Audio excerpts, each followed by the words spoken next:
Bonjour, je suis Yitzhak Lévy. Aujourd'hui, je vous présente mon exposé sur la joie dans la Torah et dans le judaïsme. Ce cours est dédié à l'élévation de l'âme de mon père, Tzvi ben Michael. En voici le sommaire. Une introduction, les fêtes juives joyeuses, les moments joyeux de la vie juive, la joie telle qu'elle est mentionnée dans le livre de prière. Je relaterai quelques événements joyeux dans le Tanakh. La joie de l'étude de la Torah. Être joyeux, c'est un état d'esprit. Et une conclusion. Introduction. Les Juifs de Kippour, venant une fois par an à la synagogue, doivent se représenter le judaïsme comme étant austère. Évidemment, s'ils ne viennent que pour cette grande fête solennelle Kippour, le jour du grand pardon. Et pourtant, s'ils savaient, s'ils se rappelaient de leurs racines juives, alors ils pourraient participer à combien de fêtes joyeuses. Autre aspect, l'histoire juive, depuis la destruction du premier temple, n'a pas été plaisante. Une succession d'exils, d'humiliations sous domination chrétienne ou musulmane, les croisades, l'Inquisition, l'expulsion d'Espagne, d'Angleterre, de France, enfin divers exodes. Et pourtant, le peuple juif a gardé sa foi, sa émouna envers Hachem, et même ses moments de joie. Oui, des milliers de juifs ont été persécutés, parfois de la façon la plus terrible. Les accusations de crimes rituels, les pogroms, la Shoah, malheureusement. Et pourtant, l'espoir fait vivre. Pour les Juifs, on peut dire la joie fait vivre. Je présente ci-après toutes les occasions de se réjouir dans le judaïsme. La joie, c'est une émotion vive et agréable, un sentiment de satisfaction, de plaisir, qu'éprouve une personne au moment où son aspiration ou son désir vient être satisfait d'une manière réelle ou imaginaire. Pour l'individu juif, il existe de nombreuses occasions de se réjouir. Les fêtes, bien sûr, les étapes importantes de la vie, depuis la naissance jusqu'au mariage. Pour les personnes pieuses, la joie de se rapprocher de Hachem par les prières et par l'étude de la Torah. Je commence par les fêtes juives. Le calendrier juif est jalonné de nombreuses fêtes joyeuses, à commencer par tous les Shabbatot de l'année. Nous sommes censés ressentir de la joie à Shabbat, car lorsque nous nous déconnectons du travail et des préoccupations matérielles de la vie de tous les jours, nous pouvons accéder à une grande proximité avec Hachem. Pour cela, il faut s'y préparer avec la mitzvah de Oneg Shabbat, avec toutes sortes de bonnes choses. Des beaux habits, une belle table avec une belle nappe et des beaux couverts. Cela reflète l'honneur et la joie que nous ressentons pour Shabbat. 3 bons repas, de belles paroles de Torah, des Zmirot Shabbat. Voilà de quoi partager la joie en famille.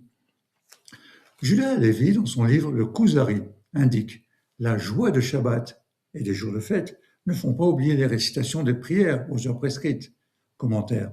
L'homme pieux suit le cycle quotidien des prières et des mitzvot. Cependant, il garde en tête le commandement qui a ordonné de se réjouir du bien que Hachem accorde à l'homme et à la femme, ainsi qu'il est écrit « Et tu te réjouiras pour tous les biens que l'Éternel ton Dieu aura donnés à toi et à ta famille. » C'est ce qui est mentionné dans la paracha Kitavo, chapitre 26, verset 11. Et pour cela, quoi de mieux que les Shabbatot et les fêtes? Dans le calendrier juif, bien sûr, je n'oublie pas les fêtes solennelles, Rosh Hashanah et Kippour, ni les jeûnes qui marquent et remémorent des événements tragiques dans l'histoire juive. Le jeûne de Guédalia, le 10 Tevet, le jeûne d'Esther, le 17 Tammuz, le 9 Av. Ceci étant, nous avons l'occasion de manifester notre joie en parcourant les mois juifs depuis Tishri avec Sukkot jusqu'au mois de Av avec Tou B'Av. Pour chaque fête, en famille avec les invités, les repas comprennent du vin, de la viande, car il n'y a pas de joie sans viande ni vin. C'est ce qui est rapporté dans Mishneh Torah, Sefer Zmanim, Ilchot Yom Tov. Je commence avec Sukkot, avec Simchat Bet HaShoeva. C'est une grande manifestation de joie à l'époque du Temple, c'était avec la prière pour la pluie. Je reviens en détail quelques planches plus loin, planches 17 et 18. Ensuite vient Shemini Atzeret, qui est célébré le 8e jour de Sukkot. Cela marque le début de la saison des pluies en terre d'Israël. On se réjouit avec la Torah, et grâce à cette joie, tous les mauvais décrets peuvent être annulés. Vient ensuite Simchat Torah. C'est la joie de finir le cycle de lecture de la Torah et de recommencer aussitôt. Les Hakafot sont les processions avec les rouleaux de la Torah. Tous les sifrei Torah sont sortis de la Haron à Kodesh. Les hommes entament des danses joyeuses en les portant et en tournant autour de la bima. En effet, les émotions joyeuses sont exprimées par la danse. Une personne naturellement heureuse danse de joie.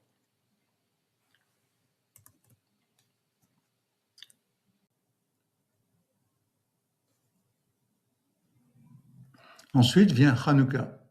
Cette fête dure 8 jours. C'est la fête des Lumières. Elle commémore le miracle de la fiole d'huile et de la victoire des Asmonéens sur les Grecs, qui voulaient anéantir spirituellement les Juifs et leur culte.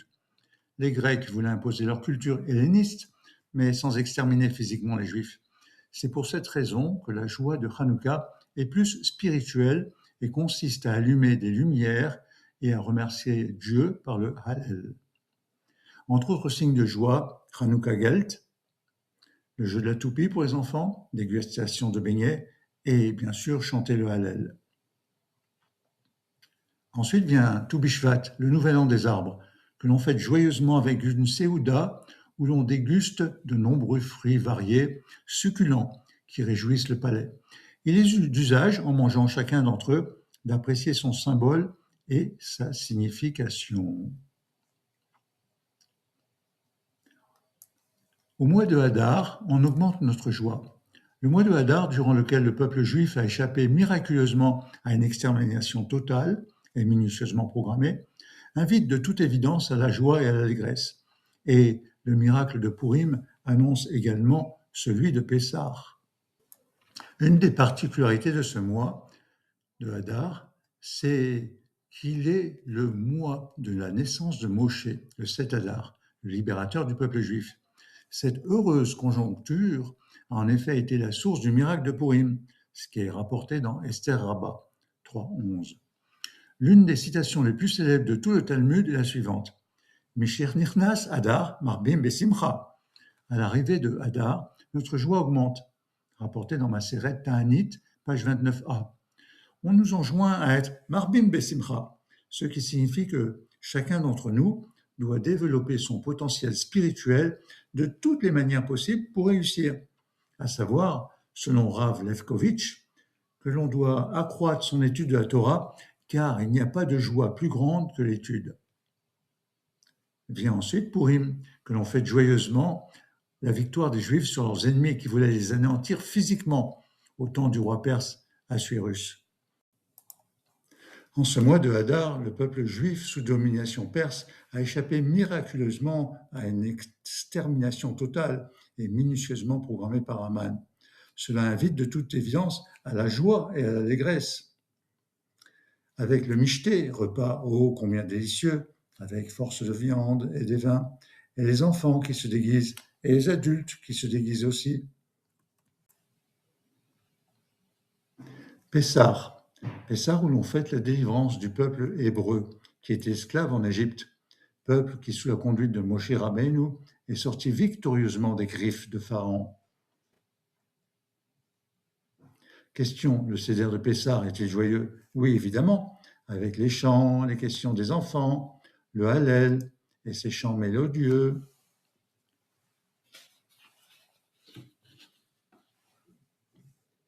Pour les Juifs marocains, la Mimouna a lieu la nuit qui suit le dernier jour de Pessah. C'est une fête joyeuse, avec des aliments à base de pâtes levées, couscous, moufleta, des gâteaux, qui tiennent une place de choix. L'habitude est d'ouvrir grand les portes des maisons le soir et d'accueillir les voisins chez eux et de se réjouir avec eux.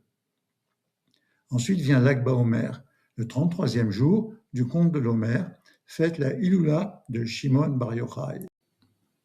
C'est un jour de réjouissance, puisque des dizaines de milliers de Juifs se rendent en pèlerinage sur la tombe de Bar Yochai à Méron. Et là, pendant une nuit entière, ils dansent, et ils dansent, et ils dansent encore. Des danses empreintes d'une intense ferveur religieuse. Ils mangent, ils boivent en l'honneur du tzaddik. À cette occasion, de grands feux de joie sont allumés en plein air. Dans le livre du Zohar, il est rapporté que le jour de la mort de Rabbi Shimon Bar Yochai, sa maison était entièrement entourée de feu. Mais il ne s'agit pas d'un feu terrestre qui aurait tout brûlé, mais d'un feu céleste qui ne se consume pas, à l'image du feu qui illuminait le buisson ardent tel qu'il était apparu à Moshe Rabbeinu. L'Ag Baomer tombe toujours le même jour de la semaine que Purim. Et c'est un jour de joie où tout est inversé. Tout comme à Purim, cela signifie qu'il y a un changement entre la rigueur et la miséricorde. Je vous parle à présent de Shavuot. C'est également une fête joyeuse. Le peuple juif était fier et heureux du don de la Torah sur le mont Sinaï. À l'époque du Temple, un moment de réjouissance collective avec la cérémonie des Bikurim, où l'on offrait les prémices des récoltes aux Kohanim. On se régale de plats et de mets lactés qui symbolisent Eretz Israël, pays ruisselant de lait et de miel. Eretz Zavatra la vache. La Torah est comparée au lait et au miel sous la langue, comme c'est rapporté dans Shir Hashirim. À Shavuot, l'atmosphère joyeuse entraîne les hommes à danser en l'honneur de la Torah. Ensuite vient Tou B'Av, le 15 du mois de Av, qui est une petite fête particulière. C'est la fête des amoureux. Des concerts, des manifestations culturelles estivales où l'envoi de mots doux ponctue cette fête en apparence laïque de l'amour. Mais y a-t-il une origine religieuse à cela? Le Talmud, dans le traité Ta'anit, page 26b, rapporte que le 15 Av comptait parmi les jours les plus joyeux que connaissait le peuple juif. Y étaient organisées des rencontres en vue de nombreux mariages, les filles de Jérusalem sortant toutes vêtues de blanc et engageant la discussion avec les célibataires venus faire connaissance.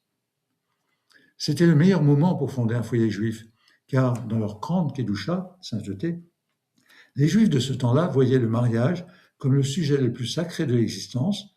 Ils attendaient le 15 Av pour organiser les rencontres.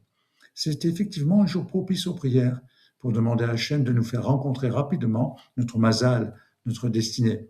Surtout sur le tombeau du sage de la Mishnah, Yonatan ben Uziel, qui repose à Hamouka, en Galilée. C'est au nord de Sfat, et je me suis rendu. Je reviens à présent sur Sukkot et ses particularités. À l'époque du Beth Amikdash, du Saint-Temple, de toutes les fêtes du calendrier, Sukkot était la seule que l'on célébrait à Jérusalem dans une atmosphère de joie redoublée. Pourquoi? Parce qu'il y avait Simchat Bet HaShoeva, la réjouissance du lieu de puisage. C'était une coutume ancestrale qui avait cours à l'époque du Temple. Elle était liée à la mitzvah de la libation d'eau. Cette coutume consistait à verser chaque matin de Sukkot de l'eau sur le Misbéar, l'autel, lors du sacrifice quotidien. Cela symbolisait notre vœu de recevoir la bénédiction de Hachem pour la pluie. La joie de la cérémonie du puisage de l'eau, de la source de Siloé, était telle que nos sages parlaient de réjouissance unique auquel tous les Juifs montés à Jérusalem participaient dans une ambiance indescriptible. La ville de Jérusalem revêtait alors un aspect unique. Ceux qui s'y trouvaient remplissaient leur journée de mitzvot et leur cœur d'une joie indicible, à savoir résider dans la soukha, le loulav et ses 4 espèces, la montée au Beth Amikdash et la cérémonie de Simchat Bet HaShoeva. Nos sages enseignent que brandir le bouquet du loulav est un signe de joie, car cette réjouissance intervient après les jours de Rosh Hashanah et de Yom Kippour. Et alors nous savons que nous avons remporté la victoire dans le jugement divin qui nous opposait au Satan et aux nations. À Sukkot, on lit le psaume 43, verset 4. « Je viendrai alors vers l'autel de Dieu, du Dieu qui est ma joie et mon bonheur. » À présent, je passe à un autre chapitre, les moments joyeux dans la vie juive. La plupart des cérémonies juives, mariage, brit milah, bar mitzvah, sont suivis d'un repas pour honorer l'occasion. Ce repas est toujours l'occasion de réjouissance pour les familles et les invités. Commençons avec la naissance. Pour un garçon, la brit milah est effectuée le 8e jour, si le bébé est en bonne santé. À cette occasion, après la cérémonie, une séouda est offerte par la famille, marquée par la joie de l'entrée dans l'alliance de ce nouvel être juif, ce qui représente un engagement de fidélité à Hachem. On récite le proverbe du chapitre 23, verset 25, « Que ton père se réjouisse ainsi que ta mère, qu'elle jubile celle qui t'a enfanté. » Puis le psaume 128, cantique des degrés. « Heureux celui qui craint l'Éternel, celui qui marche dans ses voies. » Pour une fille, la nomination, Zevet Abat, signifie cadeau. Elle est effectuée à 30 jours. Voir naître une fille dans son foyer signifie recevoir un beau cadeau du ciel, et cela est également marqué par une séouda joyeuse offerte par la famille. Pidyon Aben, à l'occasion des 31 jours du premier-né garçon, le père, s'il n'est ni Cohen ni Lévi, est tenu de racheter son fils pour 5 shekels auprès du Cohen. Après la cérémonie, une séouda joyeuse est offerte par la famille. La bar mitzvah, elle est effectuée à 13 ans pour les garçons et la bat mitzvah à 12 ans pour les filles. La cérémonie à la synagogue paraît solennelle pour le garçon bar mitzvah. Il est à noter que les de joie des dames et les lancers de bonbons. Après la cérémonie, une grande fête joyeuse est offerte par la famille. Pour la fille bat mitzvah, la fête est également joyeuse, habituellement en plus petit comité. Les fiançailles sont fêtées dans la joie avec les parents et familles du côté du futur Khatan et du côté de la future Kala. Le mariage. Ah, le mariage. La joie des jeunes mariés est exprimée avec les 7 bénédictions qui ont lieu sous la choupa. En particulier la 6e bénédiction qui dit « Réjouis les compagnons amoureux comme tu as réjoui la première création humaine dans le jardin d'Éden, dès son origine. Sois béni, Éternel, qui réjouit le mari et son épouse. Baruch ata Hashem, mesameach hatan vekala. » Le sommet est atteint avec la 7e bénédiction, qui constituait de louanges à Dieu, créateur des couples et créateur des 10 types de joie, à savoir 10 innovations que Dieu apportera à l'époque messianique. Ces 10 types de joie sont introduites par la prière « Sois béni, Éternel notre Dieu, roi du monde qui a créé ».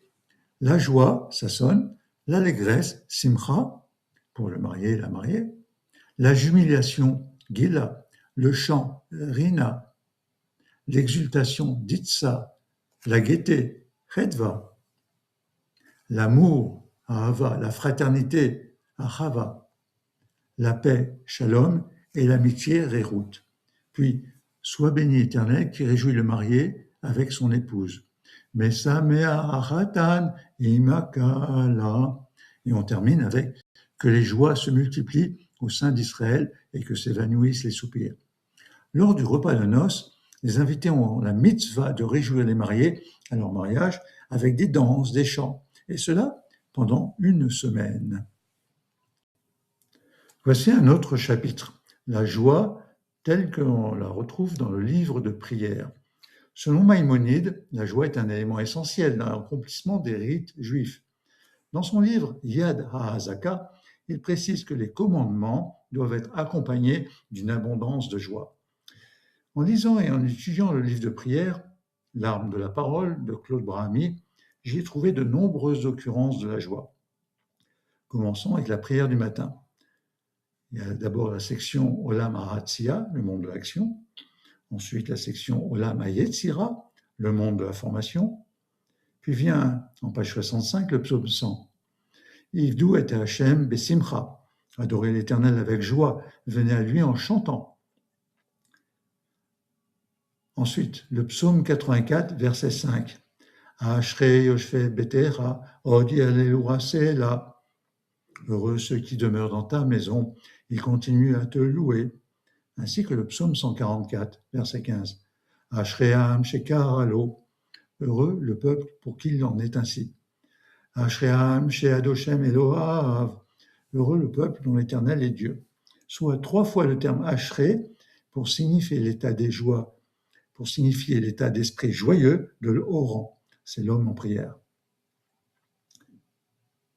Ensuite vient la section Olam HaYetzira, le monde de la formation, en page 75, le psaume 149.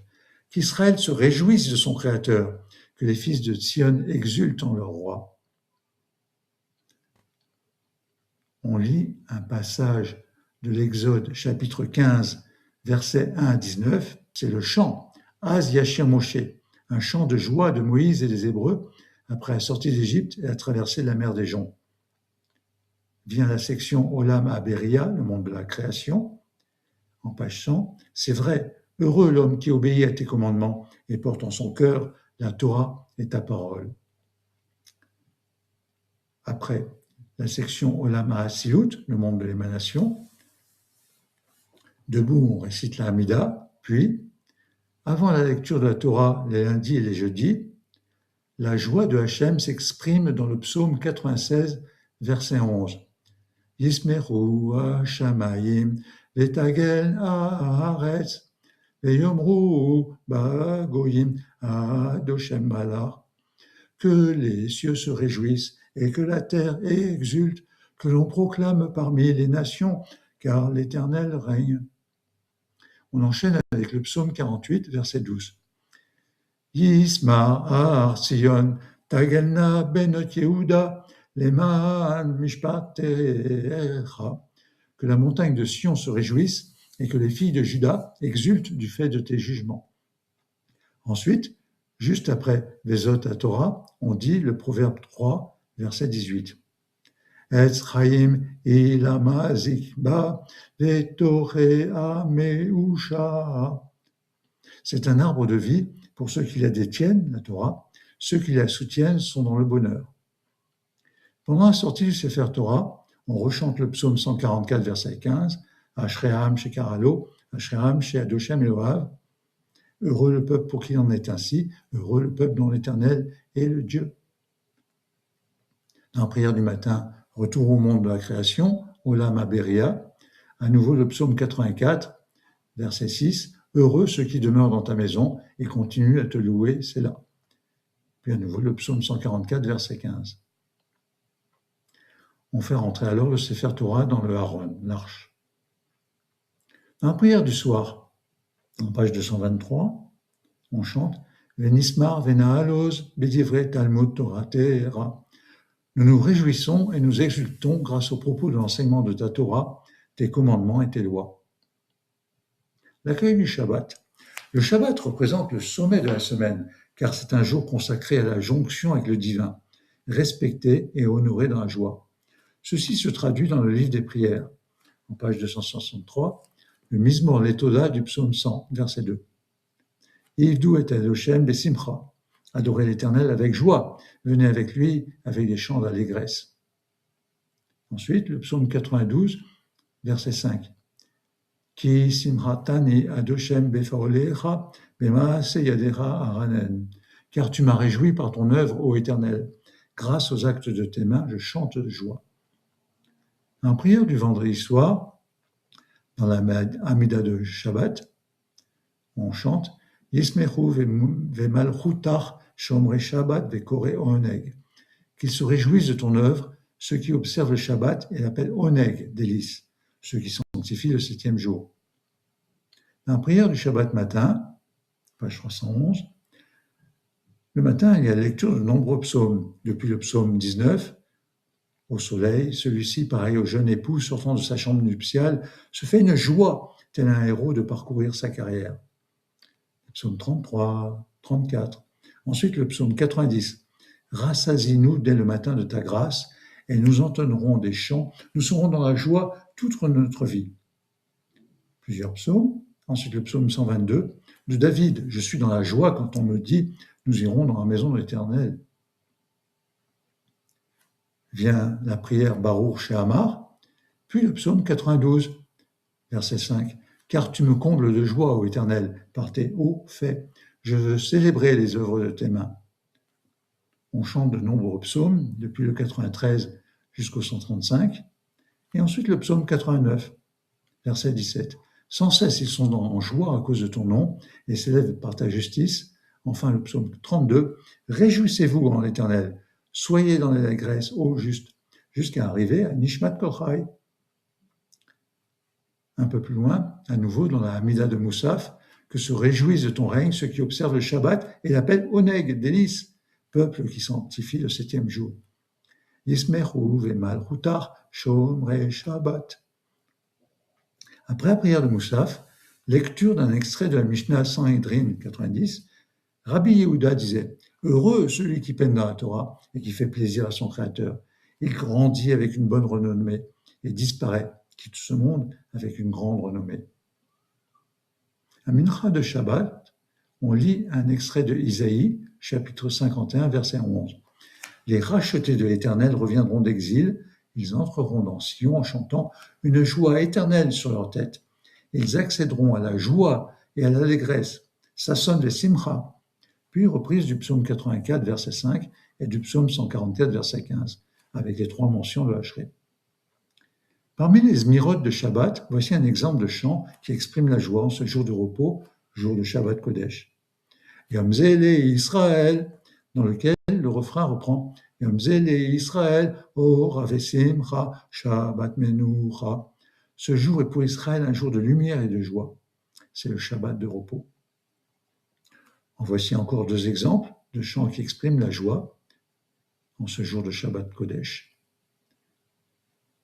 Kishmera Shabbat, quand j'observe le Shabbat. Le couplet numéro 4 exprime la joie. C'est un jour respectable, un jour de délices, du pain et du bon vin, de la viande et des poissons. Les endeuillés en sont écartés, car c'est un jour de joie dans lequel tu me réjouis. Mais c'est bien mieux chanter en hébreu. Ki yom smachot ou tesamcheni. Également, un autre Zmira, Yoducha Rahe Yonai. C'est un extrait du livre d'Isaïe, chapitre 51, verset 11.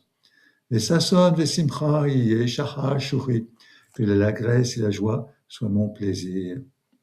À la fin de Shabbat vient la Havdalah. Alors pour la Havdalah, on récite Rishon Letzion, puis on mentionne un passage du livre d'Esther, chapitre 8, verset 16. La Yehudim Aïta Ora Vesimcha et Sasson Vikar. Pour les Juifs, ce fut lumière et joie, allégresse et honneur. Après la Havdalah, on récite un passage de Isaïe, chapitre 55, verset 12. Car dans la joie vous sortirez en paix, et en paix vous serez ramenés. Puis, les montagnes et les collines éclateront de joie devant vous, et tous les arbres des champs applaudiront. Ensuite, au chapitre 12, verset 4, vous puiserez de l'eau dans la joie aux sources de la délivrance. Alors, toujours dans le livre des prières, le Hallel, cela représente un niveau supérieur de louange. On le chante pour Rosh Chodesh et pour les fêtes. Il contient les psaumes 113 à 118. Ces 6 psaumes ont été choisis car ils expriment de manière poétique la joie d'Israël quand il ressent la commémoration de certains événements fondamentaux de son histoire, tels que la sortie d'Égypte, la révélation au Sinaï, la sanctification du nouveau mois, la fête de Hanouka. Cette joie exprime tant le souvenir d'un moment merveilleux de l'histoire juive que la projection vers l'avenir. Chaque juif espère que le peuple d'Israël sortira de son exil pour assister au miracle de l'ère messianique. Eh bien, dans le psaume 118, verset 15, il est écrit « Le son des chants de joie et de délivrance retentit dans les tentes et demeures des justes. La droite de l'Éternel procure la victoire. »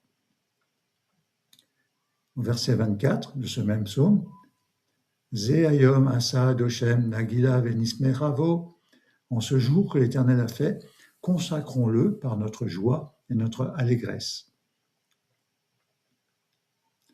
En prière des 3 fêtes de pèlerinage, dans la Amida, il est écrit « Fais-nous hériter, ô Éternel notre Dieu, avec joie et allégresse, des simcha ufsason » Quoi donc ? Eh bien, tes convocations saintes, et que se réjouissent en toi tout Israël, ceux qui sanctifient ton nom. Pour les 3 fêtes, Pessah, Shavuot et Sukkot, le peuple d'Israël était tenu d'observer 3 mitzvot. Venir en pèlerinage au temple de Jérusalem et offrir des sacrifices, des holocaustes. À l'époque du temple, les pèlerins en route pour Jérusalem chantaient des chants joyeux et des actions de grâce, comme le psaume 28, verset 7. « L'Éternel est ma force, mon bouclier. En lui, mon cœur s'est confié, j'ai été secouru. Aussi, mon cœur est-il en joie. Par mon cantique, je vais lui rendre grâce. » Et enfin, pour chaque fête, il faut la célébrer selon le rite approprié, avec des shélamim, c'est-à-dire des sacrifices de paix, et manifester sa joie. Hanouka. Dans la prière du matin, on récite le psaume 30, verset 12. « Tu as transformé mon deuil en danse de joie, tu as dénoué mon cilice et tu m'as ceint de joie. De la sorte, mon âme te chantera sans relâche, éternel mon Dieu. À tout jamais, je te célébrerai. Il s'agit de la joie procurée par le miracle de la fiole d'huile intacte ayant brûlé 8 jours, et bien sûr de l'importante victoire militaire des Maccabées, les Hashmonaïm, sur les Grecs séleucides en moins 164 avant notre ère. Les sages du temps de la Mishnah ont institué 8 jours de joie et de louange à partir du 25 Kislev. À cette occasion, on dit le proverbe chapitre 13, verset 9, Or tzadikim yismach vener rechaim yidach. La lumière des justes réjouit, tandis que la flamme des impies s'éteint. Ensuite, on énonce le psaume 97, verset 11, Or zaroua la tzadik ou l'ishreelev simcha. Une lumière se répand sur les justes et une joie pour ceux qui ont le cœur droit.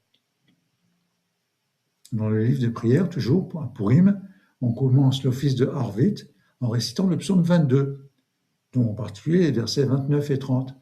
Car à l'Éternel appartient la royauté, il domine sur toutes les nations. Ils mangeront et adoreront tous les heureux de la terre. Ce psaume 22 est répété à l'office de Mitra. Tiens, je vous cite 2 bénédictions particulières. Premièrement, la prière des arbres au mois de Nissan. On doit se trouver en présence de 2 arbres fruitiers en fleurs. Et on dit, Yehi Ratson, etc., qu'il te plaise, ô Éternel, notre Dieu et Dieu de nos pères, de nous faire monter dans la joie, des simcha, dans notre pays, et de nous implanter dans nos frontières. Il existe aussi une bénédiction que l'on prononce lorsqu'un événement heureux procure de la satisfaction à soi-même ou à plusieurs personnes. Il s'agit de Baruch Ata Hashem, Eloheinu melech haolam, Atov ve'ametiv, qui fait le bien et qui procure le bienfait. Dans le Birkat Amazon, on chante d'abord Shira Malot, qui fait partie du psaume 126, verset 3.